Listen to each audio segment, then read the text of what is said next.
The CBS Radio Mystery Theater presents...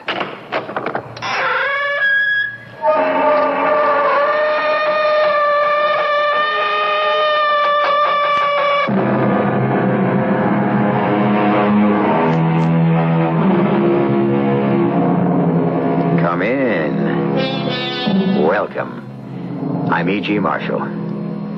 The past is like a funeral gone by. The future comes like an unwelcome guest. The future. The impenetrable, imponderable future. As the song says, who knows what tomorrow will bring? Well, would you like to know? The rest of your life is a book that has not yet been printed. However, would you like an advance copy? A sort of pre-publication preview? The purpose of the next hour is to make you think about it.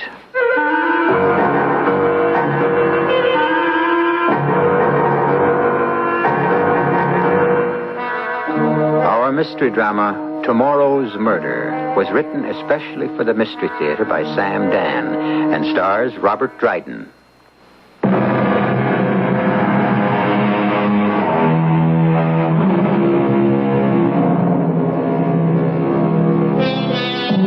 Open space. How the suffocated cities cry for green fields, tall trees, and how few are the lush and verdant places. Well, you do have Morrison City Memorial Park, which, quite frankly, is a cemetery. When it was laid out years ago, it was on the outskirts of town, but Morrison City grew up to, around, and past Memorial Park. And it is now surrounded by offices, shops, homes, apartment houses. People go for walks along its broad pathways. They rest on its benches. And why not? Shouldn't it please the dead to play host to the living? Harold K. Starbright usually has a relaxed and leisurely stroll through Memorial Park right after lunch. And as he walks along, a rather well-dressed gentleman speaks to him. I beg your pardon, sir. May I trouble you for a light? Oh, I don't think I have one because I stopped smoking. Oh, yes, here. Keep them. Oh, thank you. You're very kind. Oh, if I were really kind, I would have refused you. What you're doing, after all, is terrible. Yes, I know. I'm afraid I don't have enough character to break the habit. I'm sorry. I shouldn't have said anything. After all, I am a perfect stranger. Well, that's true, but you see, only strangers can be perfect. Our friends we know all too well. You come here often? Yes, my office is right across the street. Delightful place for a bit of fresh air. Yes, one of my favorite haunts, too. Or is that a proper word? I don't believe I've ever seen you before. Well, I have a hobby. Though I don't suppose you could call it a hobby exactly. What is it? Cemetery sculpture. Oh? Mm-hmm. It's hardly the type of thing you'd want to collect, or could, for that matter. Cemetery sculpture? Wow. Yes. And if you think about it, it's the most prevalent form of sculpture there is. Yes, I suppose so. And it's an art form not to be despised. Now, for example, that statue. It's a beautiful little thing. How graceful. Yeah. Now that you mention it, I've never really noticed it. And on that monument, notice the relief. How clean and crisp. You know, you've opened my eyes to an entirely new thing. Well, not all of it, of course, is noteworthy. But here and there you encounter a gem. Here's what I'm talking about. This tombstone. How exquisitely proportioned. A simple shaft of stone, but what perfect balance of the delicate scroll work along the sides and the top. Almost filigreed lace. You notice?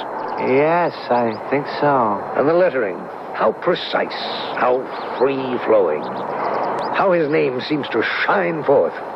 Gerald Arthur Lyons, born April 20th, 1917, died June 4th, 1969. Yes, and look. Where?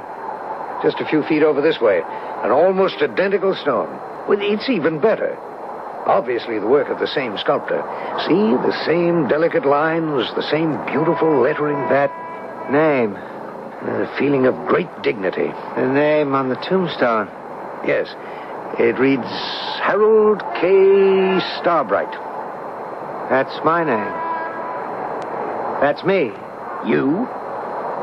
Why, That's my name. Harold Kenneth Starbright. That's who I am. Well, obviously, it's a coincidence. Harold Kenneth Starbright, born July 1st, 1937. That's my birthday. Well, Died. Look. Look at that date. Look. died March 15th, 1978. March 15th, 1978? How's that possible? I don't understand. March 15th, 1978 hasn't happened yet. Is that what's going to happen to me? I'm sure there must be some mistake. My name, my exact date of birth, and the day of my death. March 15th, 1978. Is that the day I'm going to die? I'm sure there must be some explanation. Sir, are you all right? That's my tombstone. My tombstone. Mr. Starbright. Mr. Starbright. Somebody call a cop. Get an ambulance. Harold, Yes? it's me, Gretchen. The doctors here at the hospital think it's wise for you to stay overnight. Yes? You fainted in Memorial Park. What was the matter? I fainted because I was terribly frightened. What are you saying? I was walking along in Memorial Park. On such a lovely day, what could frighten you? A tombstone. Oh, whose tombstone? Mine. What? I saw my own tombstone. But how do you know it was your tombstone? It had my name on it. Harold Kenneth Starbright. Oh, there could be more than one Harold Kenneth. It had the date of my birth and the date of my death. How could it have the date of your death? You're still alive. It's the date.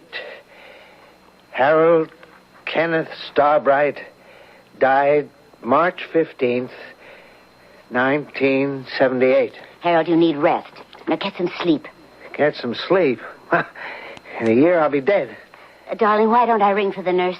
Ring and tell her I'm leaving. But you can't do that. I'm taking you to that cemetery, and I'm going to show you that tombstone. Harold, you're not well. I'm perfectly all right. It's just that I'm scared to death. You'll feel better tomorrow morning. You don't believe me, do you? You don't believe I saw my own tombstone. Well, why don't we wait for Fred? Fred Stoneman's a quack. Oh, Harold. I'm getting dressed, and I'm taking you to that cemetery. But, darling, there is something wrong with you. That's why you have to see that tombstone. That'll convince you that there's nothing wrong with me. All right. All right. But let's wait till Fred Stoneman has a last look at you. I don't want to see him. Harold, what happened between you and Fred? Why this sudden hostility? I never liked him. You never liked... But you went to college together. You were boys together. He's your best friend. That doesn't mean I like him. Harold, now I know something's wrong. What happened to turn you against Fred? Wait a minute. Why are you so worried about Fred all of a sudden? And why don't you answer my question? I have more important things to do right now. Now, the most important thing you have to do right now is rest. Oh, Fred, I'm so glad you're here. Harold, what's this the resident's been telling me? You got upset over some tombstone? Why? Why? Because it's mine.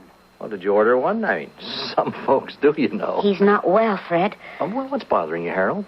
What's bothering me? After what I saw today, you can ask me that question. Now, look, I want to get dressed, and I want the two of you to come with me. Fred, would that be wise? Harold... I'm going back to that cemetery, and you can come with me or not, as you like. Now, you say you saw this tombstone, your tombstone. That's true. All right, Harold. Why? What do you mean, why? Well, what is it doing there? Well, how do I know? Who put it there? What are you asking me these questions for? Because I want to know why you should believe you're going to be dead within the year.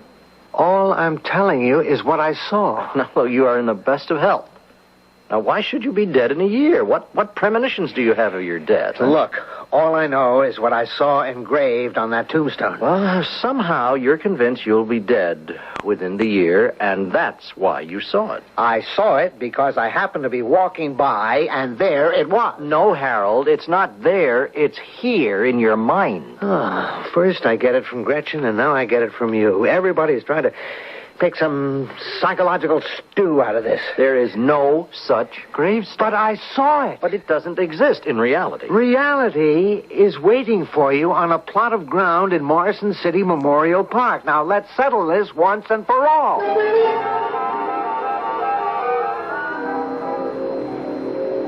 This is the path we were walking along. We? This man and I. He stopped to ask me for a match, and we began to chat. Now, just a minute, Harold. What? He stopped you to ask for a match. Did you give it to him? What kind of a question is that? Of course I gave it to him. Well, how could you? You don't carry matches. You haven't for the last 10 years since you stopped smoking. I'm telling you what happened. In your dream. It wasn't a dream. It was real. Of course. Don't humor me, Fred. We walked and we talked about the kind of sculpture you can see in a cemetery. Why should anyone discuss such a gruesome subject? Well, obviously, Harold is in a morbid mood these days. Oh, what's morbid? Why is it gruesome? Look at all the time you're going to spend under that stone. Shouldn't it be a work of art? Very, very well. Now, you encountered this gentleman and you discussed this particular subject. Then what? Well, we were right here. He called this particular stone to my attention, you see. It reads, Gerald Arthur Lyons, born April 20th, 1917, died June 4th, 1969. I remember, Well? just a few feet over this way, an identical stone, just as beautifully carved. Where? Oh, right here. Just a few steps to the left. Well, Wait a minute. No, I think it was to the right.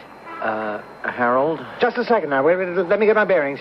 It was the identical stone. Well, I don't see any stone around here that looks just like this one.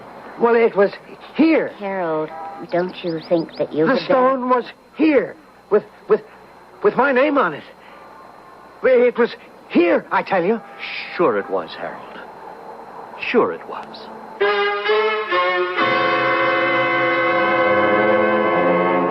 Sure it was. Or was it? Well, remember this. He has a witness. The gentleman who pointed it out to him originally. And he has all of us who were present at the scene.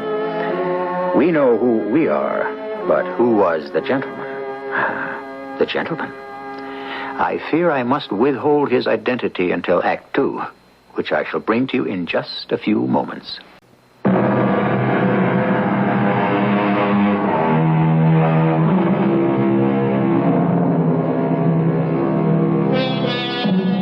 The reports of my death have been greatly exaggerated, said Mark Twain when he opened a newspaper one morning and read his obituary. Well, what is Harold Kenneth Starbright supposed to say? He has seen not an item in the press, which after all is only printed paper, but his own tombstone, which has been engraved in granite. That is, he is convinced he saw it. On a return trip to the cemetery, he is having a bit of trouble locating that tombstone. But it was here. It was right here. I was standing here, and it was... Harold, you've got to go back to the hospital. But I tell you... Now, Harold, the thing to do is not to get excited. Just try to gather your wits. I'm not crazy. Darling, nobody said you were. Harold, we'll take you back, and then you can rest and relax. Everybody talks to me as though I were crazy. I know what I saw. I know it.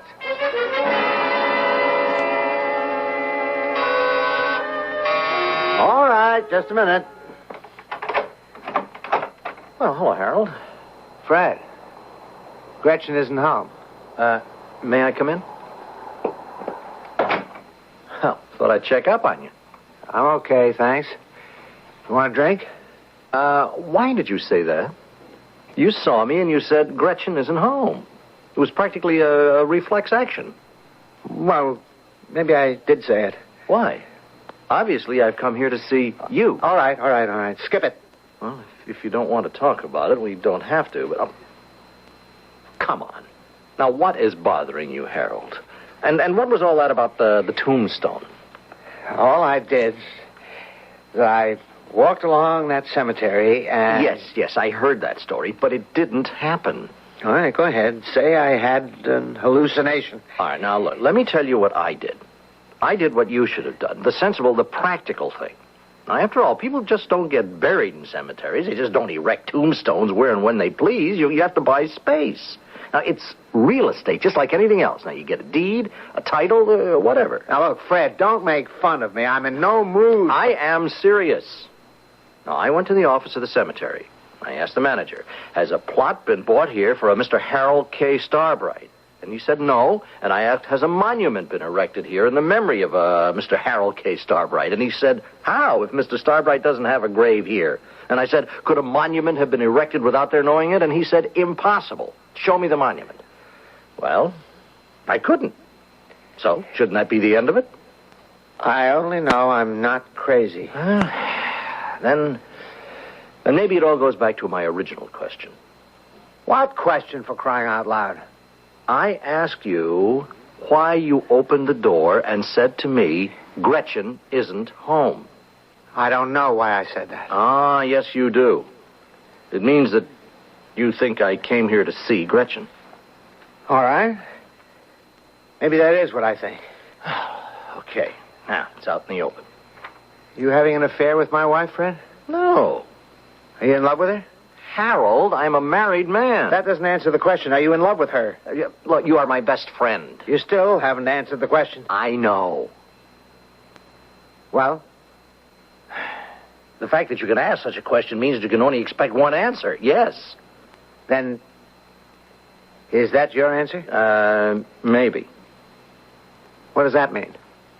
I don't know what it means. Look, I'm trying to be honest with you and with myself. It's the first time I've ever been confronted with that question. You know, the both of us have known Gretchen since we were kids. Have I been in love with her, too? Well, have you? Something has come over you. I don't know what. But suddenly you see relationships more clearly than ever.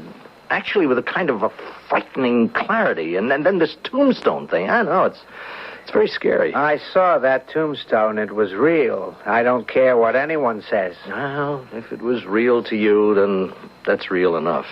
But why did you see it? I wish I could tell you. Well, maybe I can tell you. Things at the office are not too good, are they? They're very bad. Are you worried? It's this new vice president, Jones. He's an administration type. He simply cannot appreciate the problems of the sales force. And we had a very intense session before I left for lunch that day. Well, could you actually lose your job? Yes. I know how you feel about your work in the company. Now, if you were fired, it would be as if the world came to an end. That'd be a dead pigeon. You just said it yourself. Kidding a little, but you just used the word dead. And with that in mind, you were walking in the cemetery, and there was your tombstone. You're probably right. You have a tense situation with Mr. Vice President Jones, and it's as if your life has come to an end. You know something, Fred? That's just how he makes me feel. And every time he does, if you walk in the park, you'll see your tombstone.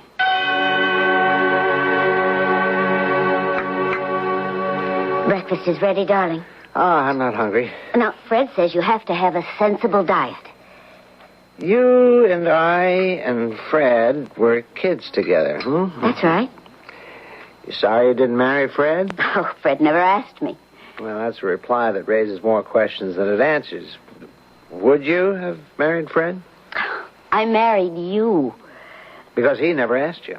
Well, suppose he had asked you. But he didn't. What would your answer have been? How do I know what my answer would have been? How do I know what I might have been feeling or thinking or dreaming about at that exact moment? Well, is it too much to expect a simple answer? Are you suspecting Fred and me of having an affair? Oh, I never said that. Then what is the purpose of this inquisition? I only asked you a very simple question. No, you asked a very complicated question, a loaded question. A question no man should ever ask of his wife, and no wife should ever ask of her husband. Why not? When you asked if I was sorry I didn't marry Fred, what you really meant was I sorry I married you? Are you? Yes. Well, there are times I'm sorry. Just as there are times when you're sorry you married me. Well, isn't it that way with many married people? With all honest married people? Now, why don't you have your breakfast and go to your office?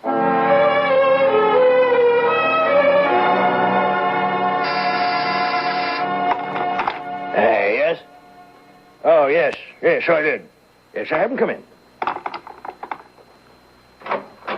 You want to see me, Mr. Jones? Yes, so I did have a chair. It's have a chair. Now, a cigarette? No, thank you. Oh, yes, that's right. You don't smoke. How's your golf? Well, I have good days and I have bad days. Don't we all? How's Gretchen? Just fine. I heard you were a bit under the weather a few days ago. Oh, it's nothing serious. Well, I certainly hope so. You'll have to fire 5 men. What? Unless you'd rather I did it. Fire 5 men? Well, I can't cover the territory now. Well, you know the rule. We pay 5% for sales, and our sales volume is down, so we adjust. Well, I'll tell you why our sales volume is down. We took the quality out of the product. What we did was to invest a certain amount of manufacturing money in promotion. What we did was try to fool the public. And unfortunately, we failed. And who pays for it? Not the big wheels whose stupidity is responsible, but 5 little guys. Well, the world was ever thus. Don't you understand you're going to need these guys? We'll have to make more calls on dealers just to put out more fires. Just give me 5 names. How can I run my department? I'm short-handed now. I was told to effectuate a savings of $75,000. But you can't do it.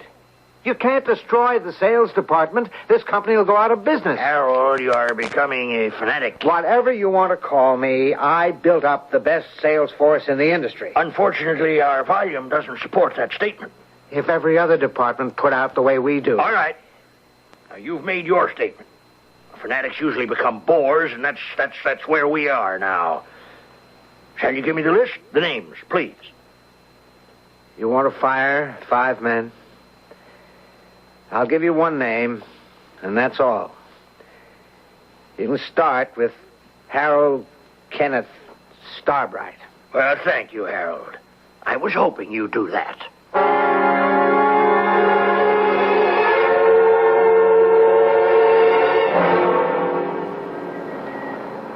Sir, I beg your pardon? No? What? Are you all right? Am I all right? I was walking along the park here with my little boy, and I noticed you standing here, standing very still, and just staring, just staring. Is, that what I was doing? Yes, and I couldn't imagine. But, sir, you do look very pale.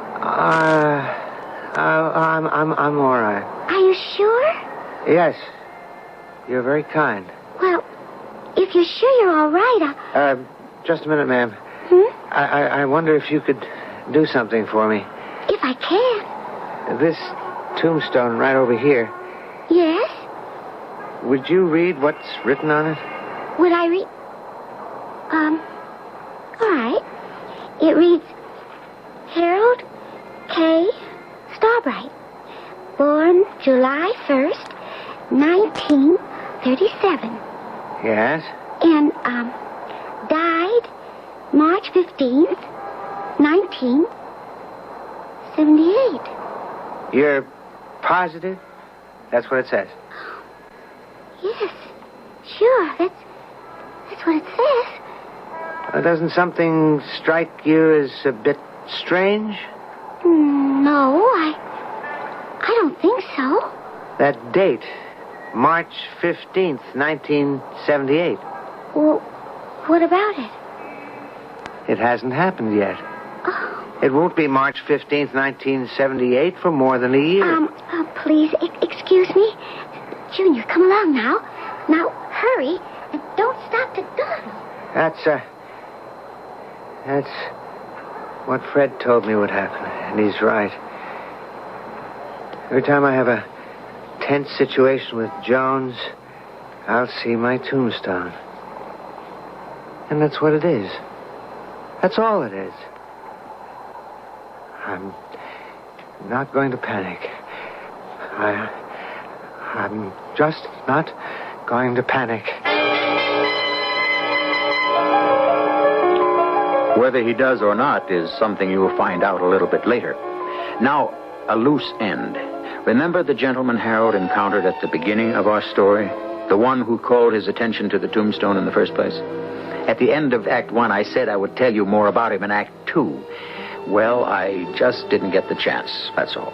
But we will definitely hear from him again in Act 3, which I shall bring you in just a few moments.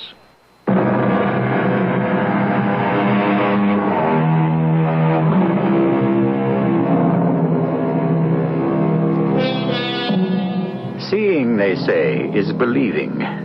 But what is seeing?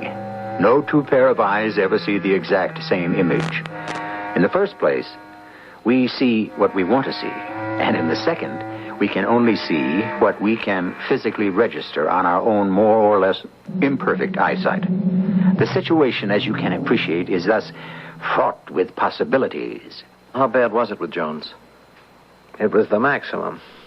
The ultimate. I'm out. I'm sorry. I had to leave. The place was destroying me. Made me doubt my wife and my best friend. Made me believe my life was finished. It's not, Harold. Of course not. I can find a better job tomorrow. That's the way to talk. Now, I'm sure if you go back to the cemetery now, you won't see the tombstone either. Well, I might. I'm getting better, but I'm not really recovered from the shock of it yet. Well, the inhuman pressure is off you now. Now, all you have to do is just live sensibly. And don't let your next job become all-consuming. Oh, no, I won't. I learned my lesson.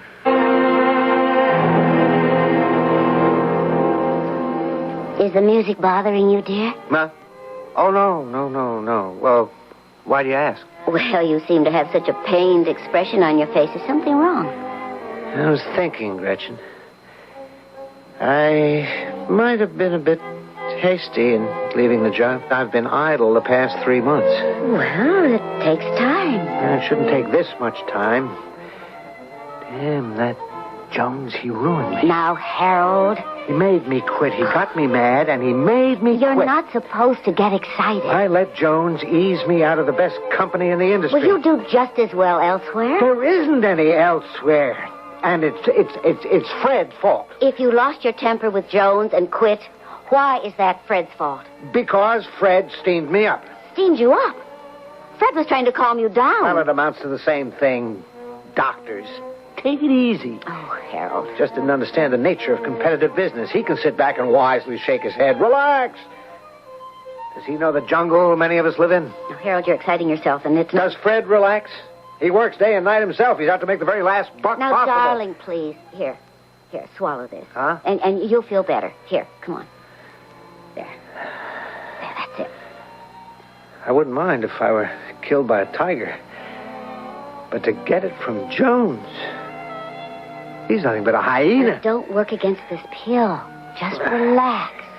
I tell you... You'll feel much better. Oh, I've got to get another job soon. Oh, it isn't as if we were starving. I got to be doing something. Of course. You know, I feel sleepy. Is that what the pill's supposed to do? Oh, it's just supposed to ease the tension. It's doing a great job. Would you like to take a little nap? Middle of the day? Mm-hmm. I never did that in my life. Oh, it's a wonderful idea. What'll you do? Oh, I'll go to a movie. I'll be back in time for dinner. Sure you don't mind? Of course not, silly. Now, you just get some rest. I think I'll just stretch out here on the couch. Harold. What? Harold.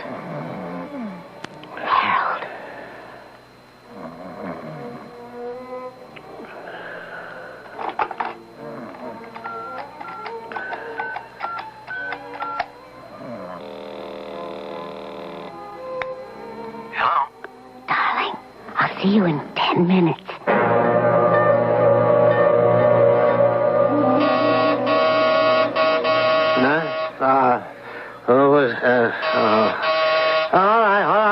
I'm coming.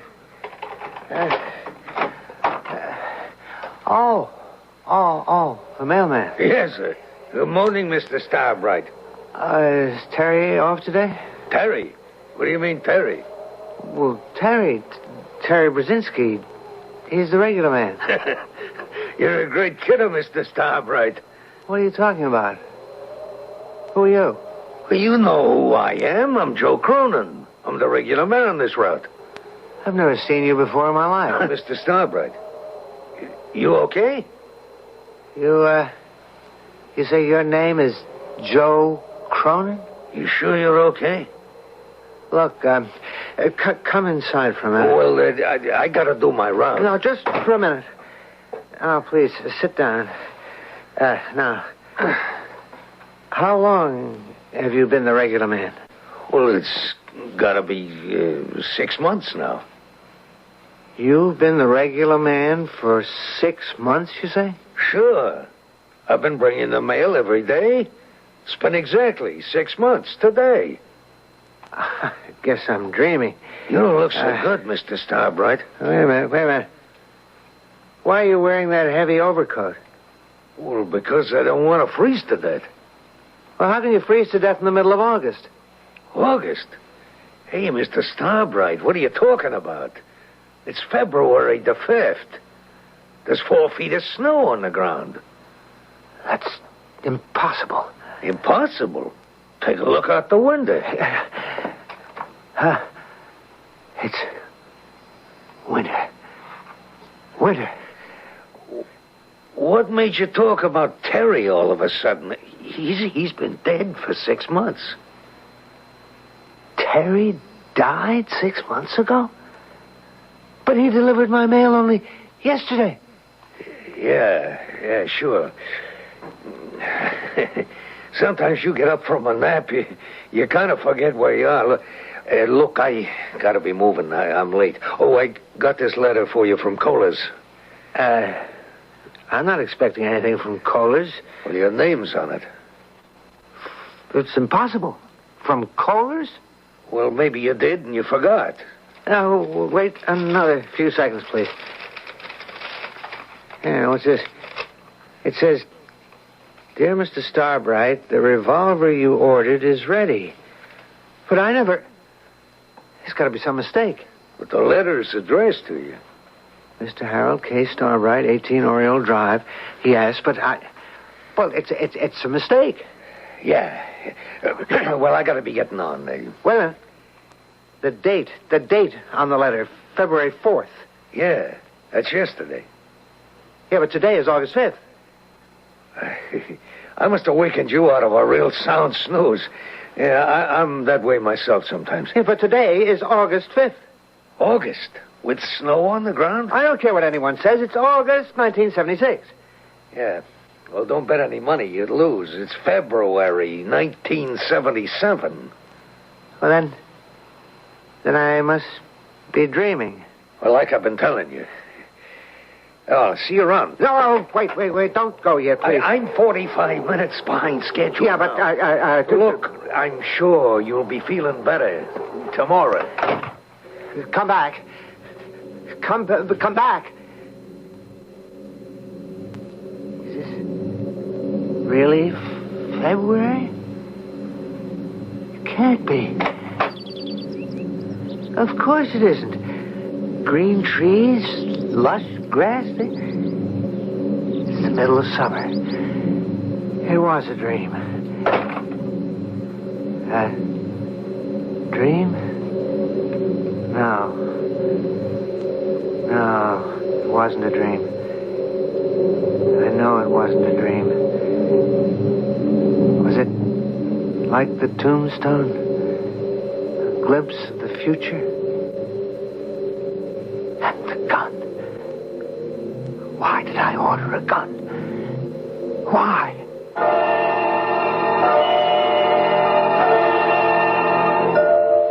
Better have breakfast. Oh, I'm not hungry, Gretchen. What day is this? Thursday, No, I mean the date. August 6th. You sure? That looks like the mailman coming up the walk. You can ask him.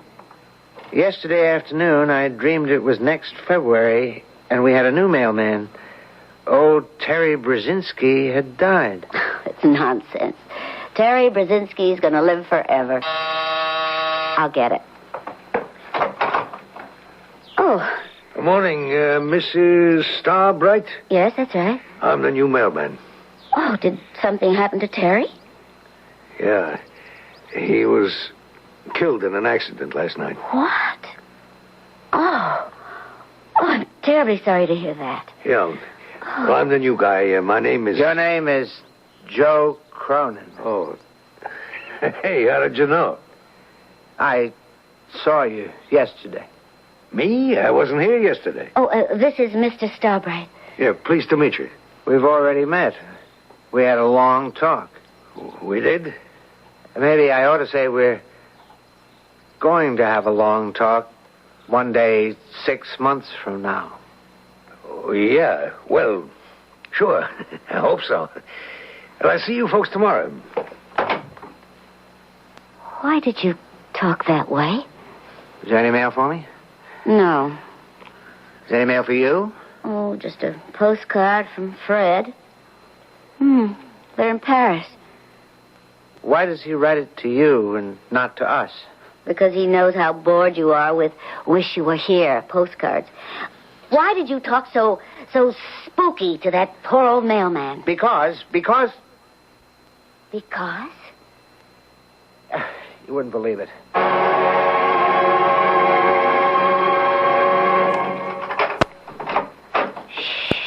Don't make a sound, honey. Not a sound. But you sure we should be doing this? After all, Harold... Shut the door. Harold. What does Harold know? Oh, he'll hear us. Good old Harold's fast asleep. Those pills you give him sure do the trick. How much longer is old Harold going to last, Fred, honey? Well, not too much longer. Well, suppose they do an autopsy. Won't they find, you know... Darling, I am his doctor. I'll sign the death certificate. Who's going to find anything? Oh, you think of everything. Come on, give Gretchen a little kiss. Well, first, give Freddie a little drink. Oh, I don't know what we have in the house. I do. Let me give each of you a little shot. Oh, Yeah, Harold, please, no. I didn't mean she made me do...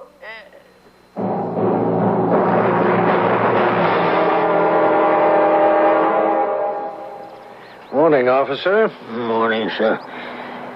Great day, huh? Oh, yes. I see there's a new tombstone. Is there?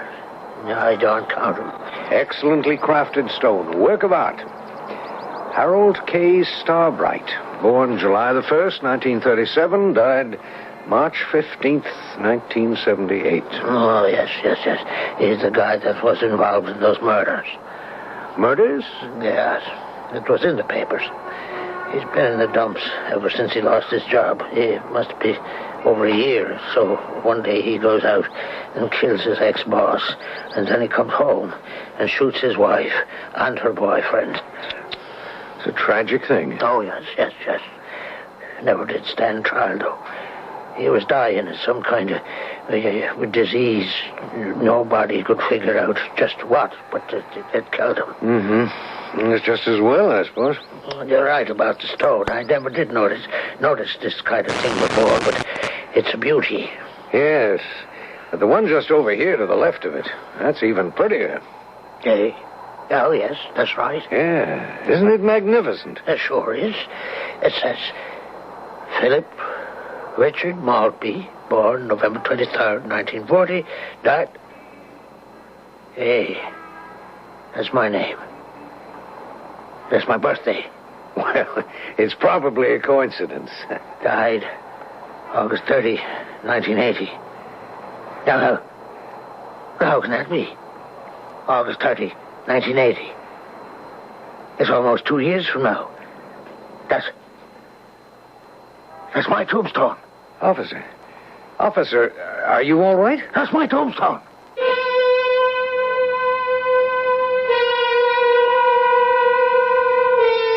I told you we'd hear from that gentleman again. And perhaps I've been able to perform a most vital service for all of you.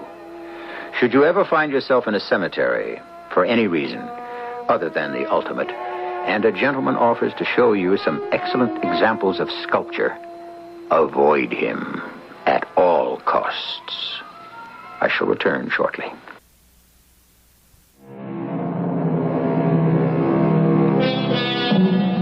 Once again, the time has come to take stock. What has happened? Either a man has had some fatal hallucinations, or his wife and his friend have plotted to kill him. The stone could have been phony.